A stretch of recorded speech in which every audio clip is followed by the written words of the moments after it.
Hello everyone. आज आपण work आणि वर्क एनर्जी थेरम स्टडी करणार आहोत. बघा, त्याच्यामध्ये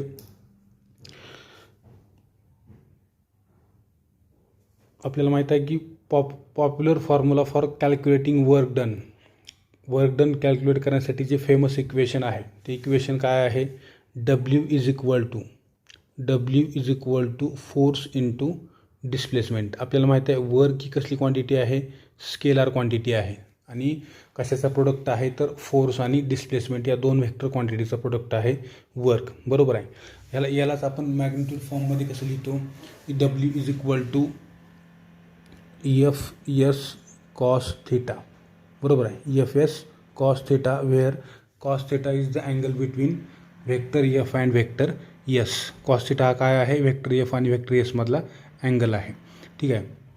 आता यांनी काय सांगितले की this formula is applicable only if both force vector F and displacement S are constant and finite. आता हा जो फॉर्म्युला आहे W is equal to force into displacement, या फॉर्म्युल्याचा यूज करून आपण प्रत्येक प्रकारचं वर्क डन कॅल्क्युलेट करू शकत नाही. जर समजा हा फॉर्म्युला आपल्याला यूज करायचा असेल तर त्यासाठी कंडिशन काय आहे की फोर्स आणि डिस्प्लेसमेंट हे दोन्ही पण क्वांटिटीज कशा असल्या पाहिजेत?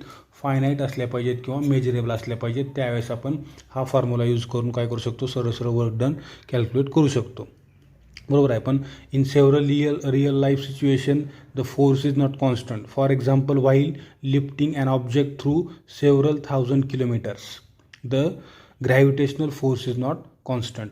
आता आपल्या रिअल लाईफमध्ये आपण ज्यावेळेस पाहतो, समजा आपल्याला एखादी स्पेसशिप पृथ्वीच्या सरफेसवरून मूनपर्यंत आपल्याला पाठवायची आहे किंवा पृथ्वीच्या सरफेसपासून एका 1000 किलोमीटर हाईटवरती त्याला आपल्याला एका ऑर्बिटमध्ये त्याला आपल्याला सेट करायचं आहे. तर त्यावेळेस काय करावं लागेल? कितीतरी टन, म्हणजे ऑब्जेक्टचं वेट किती असू दे समजा, परंतु त्या ऑब्जेक्टला आपल्याला अर्थ सरफेसपासून 1000 किलोमीटर्स, मग फॉर एक्झाम्पल 2000 असेल, 4000 किलोमीटर असेल, एवढ्या अंतरावरती त्या ऑब्जेक्टला आपल्याला काय करायचं आहे? लिफ्टअप करायचे किंवा इथून आपल्याला इथपर्यंत त्याला वरच्या बाजूला उचलायचं आहे. तर इथून इथपर्यंत जर पाहिलं आपण तर तो ज्या फोर्सच्या अगेन्स्ट काम करत असतो तो फोर्स कुठला असतो? Gravitational force. आणि ग्रॅव्हिटेशनल फोर्स आपल्याला माहीत आहे कशावर डिपेंड आहे? हाईटवर डिपेंड आहे किंवा डेप्थवर डिपेंड आहे. बरोबर आहे. आता इथं जी हाईट आहे ही हाईट कशी आहे आपल्यासाठी? म्हणजे फायनाईट नाही. बरोबर आहे. जसं मी तुम्हाला सांगितलं, डिस्प्लेसमेंट ही जर समजा मेजरेबल असेल, पृथ्वीच्या सरफेसवरती एखादा ऑब्जेक्ट आहे, डिस्प्लेसमेंट मेजरेबल आहे, फोर्स देखील मेजरेबल आहे किंवा फायनाईट आहे, त्यावेळेस आपण हा फॉर्म्युला यूज करू शकतो. परंतु ज्यावेळेस इथं या ऑब्जेक्टला आपल्याला 1000, 2000, 4000, 10,000 एवढ्या किलोमीटर हाईटवरती आपल्याला त्याला लिफ्टअप करायचे, त्यावेळेस असणारा जो ग्रॅव्हिटेशनल फोर्स आहे तो कॉन्स्टंट नाही. जसजसं ऑब्जेक्ट वर जाईल तसतसं ग्रॅव्हिटेशनल फोर्स कमी होत जातो. मग त्यावेळेस असणारं जे वर्क डन आहे ते वर्क डन कसं असेल? व्हॅरिएबल असेल किंवा ते आपल्याला मेजर करणं, या फॉर्म्युल्याचा यूज करून मेजर करणं पॉसिबल नाही. बरोबर आहे. त्याच्यामुळं या ठिकाणी आपण we have to calculate the work done by such variable forces we use integration. अशा प्रकारची व्हॅरिएबल फोर्सेस जे आहेत त्या व्हॅरिएबल फोर्सेसला मेजर करण्यासाठी आपण इंटिग्रेशन यूज करतो. मग इंटिग्रेशनमध्ये काय?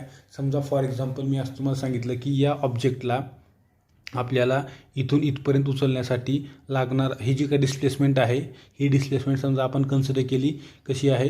इन्फायनाटेसिमल डिस्प्लेसमेंट आहे. DS करा किंवा DX कन्सिडर करा. आणि त्यासाठी लागणारा फोर्स हा किती आहे? DF एवढा फोर्स आहे. बरोबर आहे.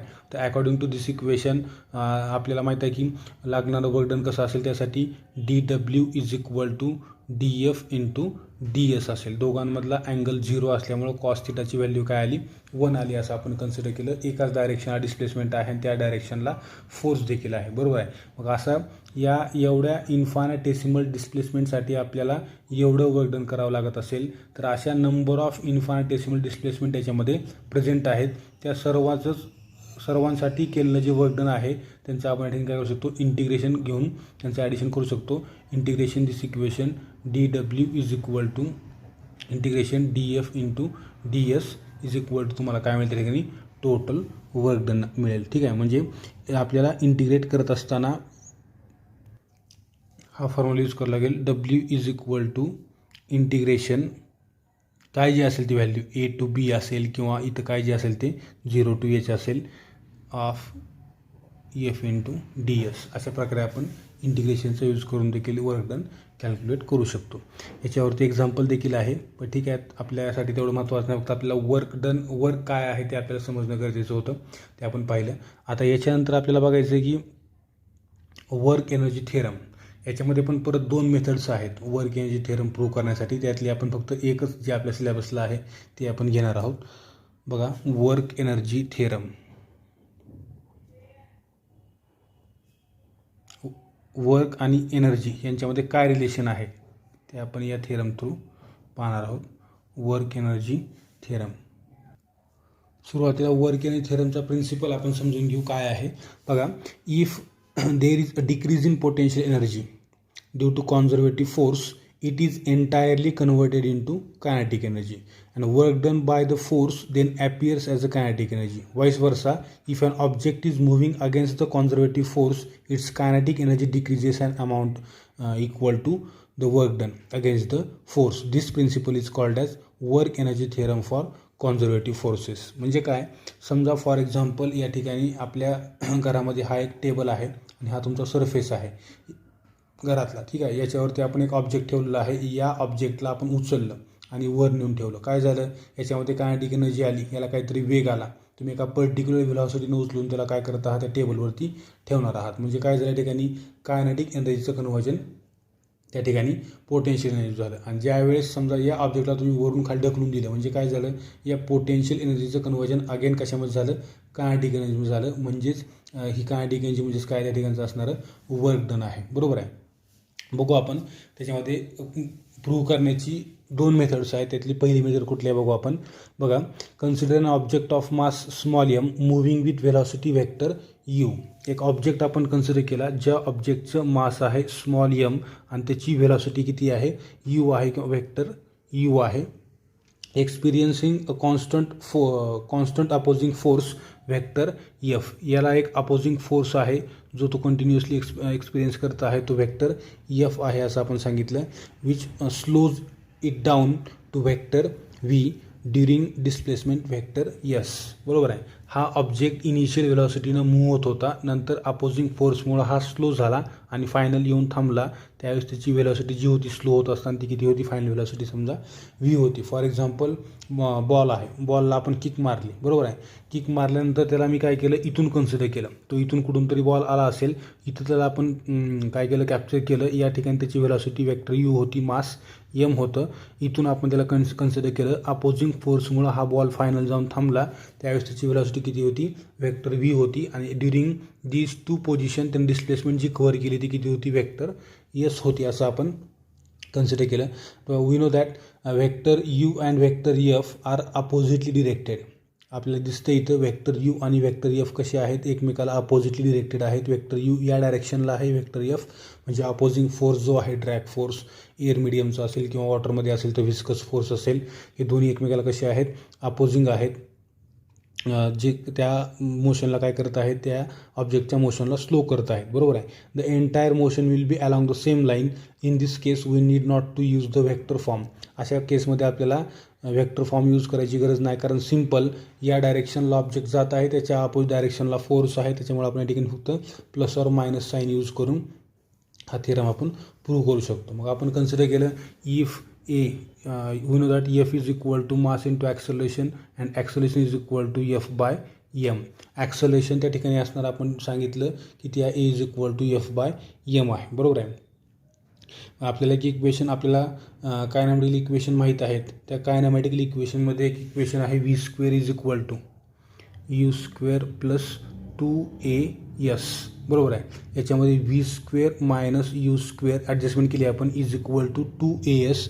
ए म्हणजे काय आहे, ॲक्सलरेशन, जे कसं आहे निगेटिव्ह आहे. का बरं, कारण ते कसं आहे opposite to the direction of velocity. Velocity या डायरेक्शनला आहे, फोर्स या डायरेक्शनला. ज्या डायरेक्शनला फोर्स असतो त्या डायरेक्शनला ॲक्सलरेशन असेल. त्याच्यामुळे या ठिकाणी आपण ॲक्सलरेशन काय केलं, मायनस घेतलं, कारण इथं आपण वेक्टर फॉर्म न यूज करता plus or minus sine use करून आपण हे प्रूव्ह करत आहोत. बरोबर आहे. दोन्ही साईडच्या या इक्वेशनच्या दोन्ही साईडला मी काय केलं, 1/2 एमने मल्टिप्लाय केलं तर कसं होईल ते इक्वेशन,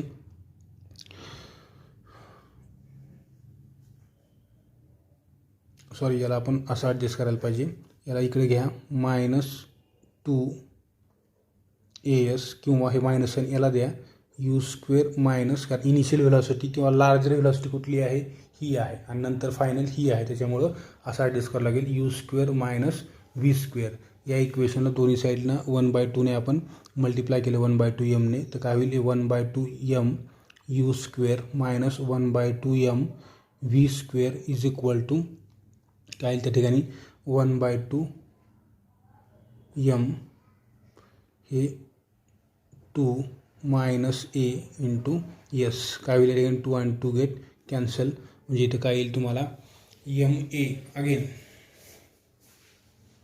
एम ए, इथं हे साईन मायनस आहे आणि ॲक्सलेशन मायनस आहे, त्यामुळे मायनस मायनस इथं काय होईल प्लस होईल, बरोबर आहे. हे काय झालं प्लस, म्हणजे काय या ठिकाणी half M U square minus half M V square is equal to M A म्हणजे फोर्स इंटू डिस्प्लेसमेंट. म्हणजे इथं काय मिळालं तुम्हाला loss in kinetic energy is equal to work done. म्हणजे left hand side of this equation tells us that decrease in kinetic energy and right hand side of this equation gives the work done by the force. बरोबर आहे. thus आपण काय म्हणू शकतो, thus change in kinetic energy is equal to work done by the conservative force which is in accordance with work energy theorem. ठीक आहे, हाच तुमचा आहे वर्क एनर्जी थेरम. या ठिकाणी थांबू आपण. नेक्स्ट लेक्चरला आपण अँग्युलर मोमेंटम आणि जो पुढचा पार्ट आहे तो आपण स्टडी करणार आहोत. या ठिकाणी थांबू आपण. थँक्यू.